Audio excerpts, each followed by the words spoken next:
Spaceship Avalon को अंतरिक्ष में यात्रा करते हुए देखा जा सकता है, जो होमस्टेड 2 नामक ग्रह की ओर जाता है। इसके सभी क्वार्टर खाली हैं, जहाज ऑटो पायलट पर है। चालक दल के 258 सदस्यों के साथ साथ 5000 यात्री हाइबरनेशन में हैं। अचानक जहाज एक एस्ट्रॉइड बेल्ट से गुजरता है जो इसकी शील्ड को कमजोर कर रहा है। बिजली को मुख्य शील्ड की ओर मोड़ दिया गया है, लेकिन जहाज एक विशाल क्षुद्रग्रह के साथ टकराव की राह पर है।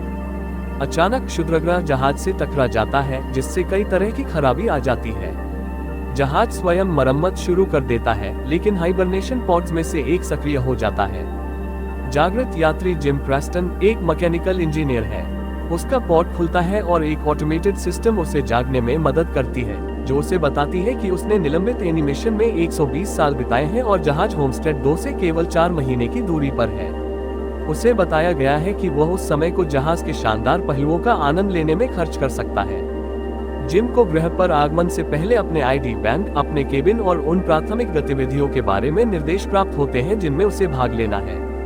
जहाज पर लोगों से मिलने के लिए उत्साहित और घबराया हुआ, वह तैयार हो जाता है, अपना केबिन छोड़ देता है और पूरे शिक्षण समूह के लिए एक स्वचालित क्लास में चला जाता है।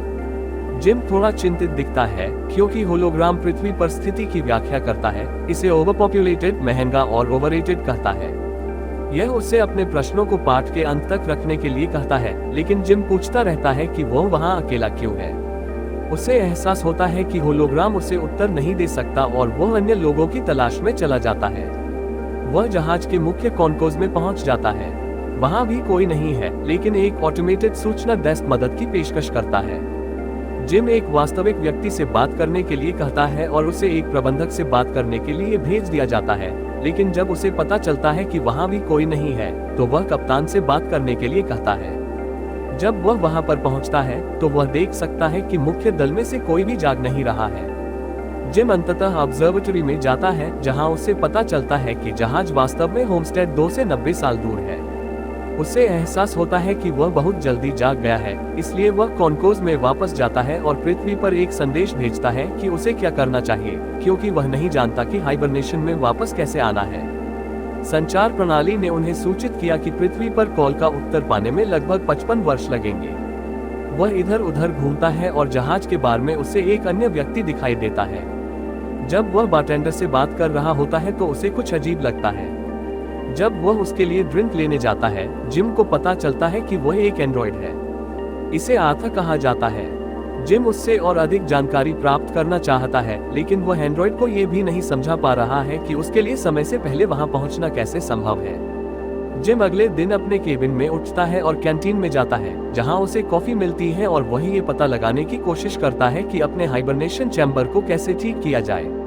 सभी उपकरण प्राप्त करने के बाद वह इसे संचालित करने में सफल हो जाता है और पॉड के अंदर लेट जाता है, लेकिन कुछ नहीं होता। इसके बाद वह क्रू के हाइबरनेशन कक्षों में जाने के लिए मिले उपकरणों का उपयोग करने का निर्णय लेता है। वह भी काम नहीं करता। जहाज के आसपास छोटी मोटी खराबी होती रहती है।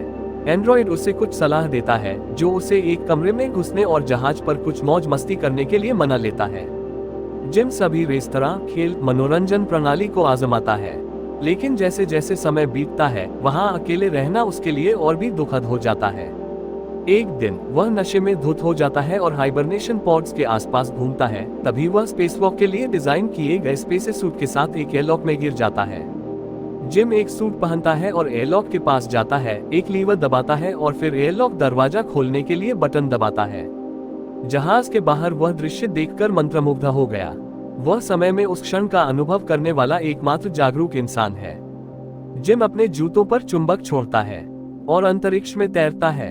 वह वापस अंदर आता है, सूट उतारता है, लेकिन उसे पहने बिना ही एयरलॉक में वापस चला जाता है। वह सब कुछ खत्म करने के लिए तैयार होकर लीवर खींचता है, लेकिन आखिरी क्षण में उसका मन बदल जाता है। वह वापस अंदर भागता है और एक बोतल पर फिसल जाता है।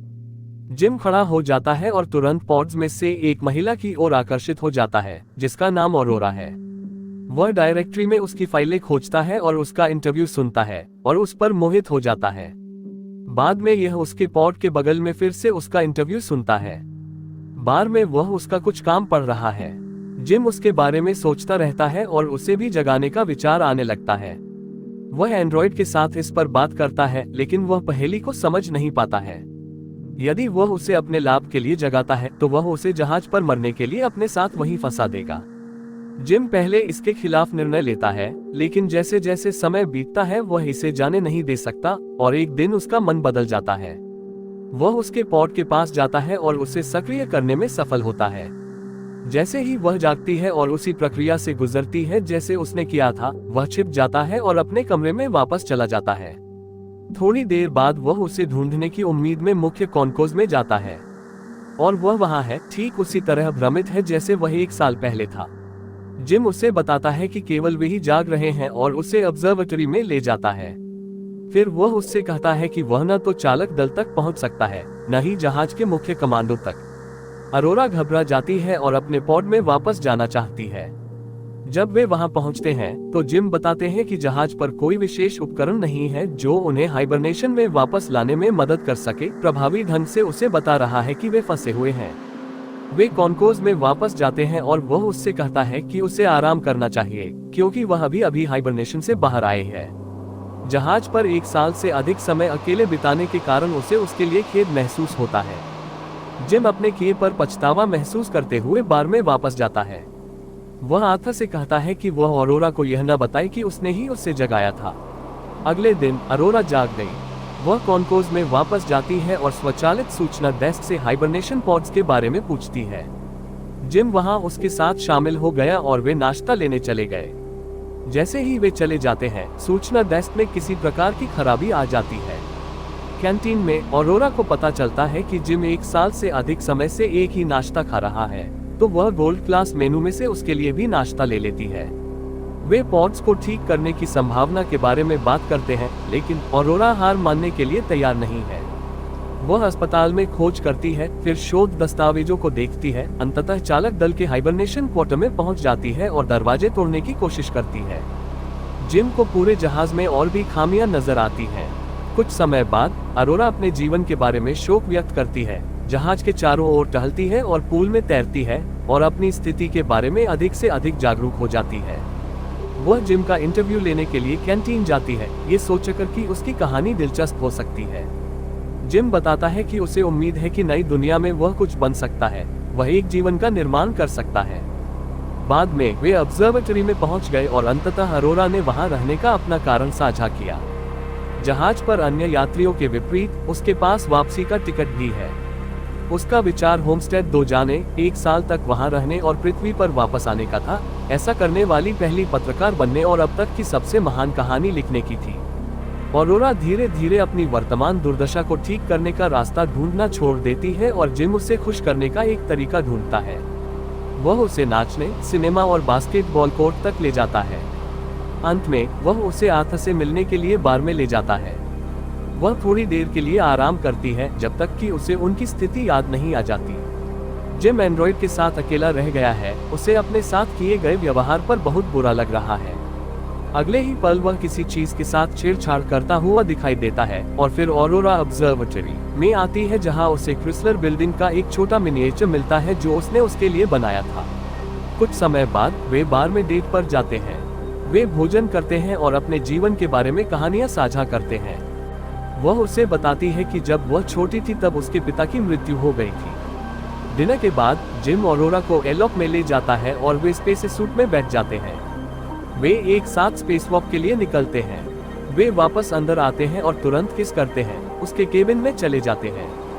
इसके तुरंत बाद वे एक जोड़े की तरह रहना शुरू कर देते हैं। अरोरा उसके केबिन में चली जाती है और जहाज पर अपने जीवन के बारे में लिखती है। वे एक साथ टहलते हैं, एक साथ खाना खाते हैं, एक साथ सोते हैं। जिम ने जहाज की आगे जांच की और हाइड्रोपोनिक्स बे का पता लगाया। वह अरोरा के लिए फूल लाता है। एक दिन जहाज एक लाल विशालकाय ग्रह के पास से गुजरता है और वे अरोरा के जन्मदिन के लिए ऑब्जर्वेटरी में जाते हैं। इसलिए बाद में उस रात वे जहाज पर कई रेस्तरां और फिर बार में से एक में इसे मनाते हैं। जिम वॉशरूम जाता है और अरोरा के लिए बनाई गई अंगूठी तैयार करता है, जबकि वह बार में आर्थर के साथ बातें करती रहती है। एंड्रॉइड अरोरा को बताता है कि जिम ने उसे जानबूझकर जगाया, इस बात से अनजान कि उसे अभी भी यह बात गुप्त रखनी है। अचानक जिम वापस आता है और वह पूर्ण अविश्वास के साथ उसका सामना करती है। वह गुस्से में और घबराकर भाग जाती है। वह अगले दिन कैंटीना में उससे मिलता है, लेकिन जैसे ही वह बोलता है वह भाग जाती है। ऑरोरा हताश है। एक रात वह जिम के केबिन में जाती है, उसे मुक्का मारती है और लात मारती है, उसे मारना चाहती है। फोन पर जिम उससे बात करता है क्योंकि वह उससे बचती रहती है। जिम माफी मांगने और उसे अपने कृत्य के बारे में समझाने की कोशिश करता है, लेकिन अरोरा को कोई परवाह नहीं है। वह उसकी जान लेने के लिए उसे माफ नहीं कर सकती। एक रात जब जिम अपने केबिन में था, एक और खराबी आ गई। जहाज को एक गंभीर त्रुटि का सामना करना पड़ता है और मुख्य कमांड बंद हो जाता है। बाद में वह लिफ्ट में चला जाता है और लिफ्ट खराब हो जाती है। ऑरोरा मुख्य कॉन्कोज में चली जाती है और देखती है कि जिम ने वहां एक पेड़ लगाया है। फिर वह कैंटीन जाती है जहां भी मशीन खराब है। अचानक उन दोनों को कॉम्स पर देख प्रमुख की आवाज सुनाई देती है, जो पूछ रहे हैं कि पेड़ किसने लगाया है। वे दोनों भीड़ में भागते हैं और जिम के पेड़ के सामने गस मैनकुसो को खड़ा देखते हैं। वे अपना परिचय देते हैं और उसे स्थिति के बारे में बताते हैं। उसे समझ नहीं आ रहा कि 3 पॉड कैसे फेल हो सकते हैं। मैनकुसो उन्हें पुल पर ले जाता है और उसे पता चलता है कि जहाज में कुछ गड़बड़ है, लेकिन सिस्टम की जानकारी को मैन्युअल रूप से जांचना होगा। जब वे पुल से बाहर निकलते हैं तो एक रोबोट लगभग उनके सिर पर गिर जाता है और वे दोनों मैनकुसो को बताते हैं कि पूरे जहाज में बार बार खराबी हो रही है। उनका कहना है कि ऐसा नहीं होना चाहिए। वह उन्हें बताते हैं कि डेटा कैसे एकत्र किया जाए। उसने पता लगा लिया है कि अरोरा के पॉड के साथ क्या हुआ। देख प्रमुख को लगता है कि जिम ने जो किया वह भयानक था।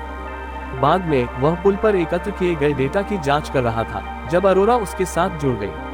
वे इस बारे में बात करते हैं कि उसके पॉड के साथ क्या हुआ, लेकिन वह उससे कहता है कि वह इसके बारे में कुछ नहीं कर सकता। जिम 16वें टूटे हुए रोबोट के साथ अंदर आता है। मैनकुसो आराम करने चला जाता है, लेकिन जैसे ही वह बाहर निकलता है उसकी खांसी से खून निकलता है।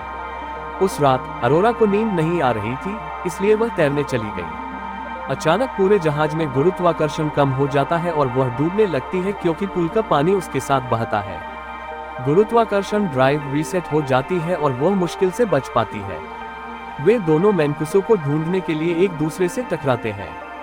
वे तीनों पुल पर वापस आ गए हैं और धीरे धीरे पता लगा रहे हैं कि जहाज के साथ क्या हो रहा है। मैनकुसो ने पता लगाया कि 2 साल पहले कुछ हुआ था जिससे एक बड़ी प्रणाली नष्ट हो गई। उन्हें ये पता लगाने और उसे ठीक करने की जरूरत है कि विफलता का कारण क्या है, क्योंकि पूरा जहाज खराब चीजों को ठीक करने की कोशिश कर रहा है। यदि वे इसे ठीक नहीं करते हैं तो पूरा जहाज फंस जाएगा। वे समस्या का पता लगाने जाते हैं, लेकिन मैनकुसो बेहोश हो जाता है, इसलिए जिम और ऑरोरा उसे अस्पताल ले जाते हैं। वह मर रहा है और ऐसा कोई इलाज नहीं है जो इसे रोक सके या उसके मरने के समय को बढ़ा सके। कुछ समय बाद वे तीनों ऑब्जर्वेटरी में मिलते हैं और मैनकुसो जिम को अपना आईडी देता है, उन्हें जहाज ठीक करने के लिए कहता है और तुरंत मर जाता है। अचानक रोशनी लाल रंग में बदल जाती है और जहाज हिलने लगता है। जिम ऑरोरा से कहता है कि उसे उसकी मदद की जरूरत है और वे इंजीनियरिंग की ओर भागते हैं, लेकिन गुरुत्वाकर्षण ड्राइव में एक और विफलता होती है जो आथा को भी प्रभावित करता है। जिम उसे निष्क्रिय कर देता है। वे अंततः इंजीनियरिंग रूम में पहुंचते हैं और समस्या की तलाश शुरू करते हैं। वे इसे बिजली संयंत्र में पाते हैं और जैसे ही वे हैच खोलते हैं, ऑरोरा उसमें समा जाती है। एस्ट्रॉइड ने उस क्षेत्र में छेद कर दिया है। जिम भी इसमें समा जाता है, लेकिन वह हैच को पकड़ लेता है, लेकिन वे जल्द ही छेद को बंद करने में कामयाब हो जाते हैं। उस समस्या को ठीक करने के तुरंत बाद जिम को एहसास हुआ कि वहां एक से अधिक छेद हैं। वे दोनों एस्ट्रॉइड की ट्रैजेक्टरी का अनुसरण करते हैं और पाते हैं कि यह रिएक्टर नियंत्रण कंप्यूटर से टकराया है। जिम सोचता है कि वह इसके लिए पार्ट्स ढूंढ सकता है। वे पार्ट्स ढूंढते हैं और उसे बदल देते हैं, लेकिन रिएक्टर को बाहर निकालने की प्रक्रिया फिर भी विफल हो जाती है।